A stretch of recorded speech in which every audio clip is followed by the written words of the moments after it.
Mayong hapon, Mindanao. Ako, si Sara Hilomen Velasco. Breaking news mga kapuso, dunay mga individual nga natabunan dihang nahugno matud pa ang parte sa sanitary landfill sa Barangay New Carmen sa Tugbok District, Davao City karong hapon lang. Ang detalye sa live report ni Argil Relator. Argil? Sara, usa ang kumpirmadong patay samtang duha pa ka mga senior citizens ang padayong ginapangita human nga matabunan sila sa mibigay nga parte dinhi sa may sanitary landfill sa Davao City. Alauna karong hapon dihang namatikdan sa mga residente nga namuyo sa Purok 8 Barangay New Carmen, Davao City nga nibigay ang likod nga bahin sa sanitary landfill. Resulta, ni-bar down ang mga basura padulong sa mga balay nga nakatukod sa ubos nga bahin. Sa kadaghan sa mga basura, natabunan ug nadala matud pa ang pipila ka mga balay, lakip ang Pinoy-anan sa duha ka babaeng senior citizens nga wala pa ikita. Usa ka 30 anyos nga lalaki ang kumpirmadong patay human nga matabunan sa basura. Duha ang samdan nga parayong ginatambalan sa ospital.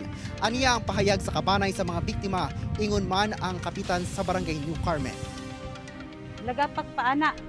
Pagabot sa ubos, ning kuan siya, ni tabyo padung di sa babaw. Ning dahili padung dito, patuyok. Kana siya dirpita. Iya kamo asaman mo, Kami dito mi sa likod sa balay, naghinakutay mi sa baktin. Moto kong baktin dito kung gidala. dugay na mo dinhi. Dugay na oy. Kaya sa kuno kayo. Igsuon ako.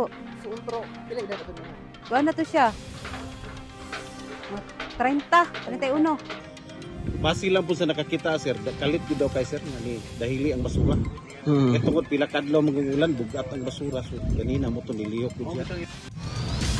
Sara, dinhi sa may sanitary landfill ato makita no kini ang likod nga bahin kung asa sumala sa residente nga ato nakahinabi kaniya nga kabanay sa katong mga tabunan kini matud pa ang likod nga bahin ug diha gikan ang basura nga ni bar down padulong dito sa ubos kung asa tungod sa kadaghan sa mga basura nga nibaba padulong sa ubos nabanlas no lakip ang katong Pinoy-anan sa mga higay pero kaganina wala matud pa nangahig ang katong mga biktima apan naa lang sulod silang balay tungod matud pa kay nabanlas silang balay ni paingon pud sila dala dito padulong sa ubos sumala pa sa usa ka residente sumala siyang kabanay nga posible matud pa nga kining katong natabunan nga usa ka inahan sa katong namatay o katong iyang iyaan posible matud pa nga naa na sa tunga no sa kining basura busa sumala ni barangay kapitan kaganina nga kinahanglan matud pa nga gamitan og backhoe ug heavy equipment aron nga makuha og makitaan ang katong duha ka mga senior citizens nga hangtod sa karon wala pa ikita kay natabunan sa mga basura.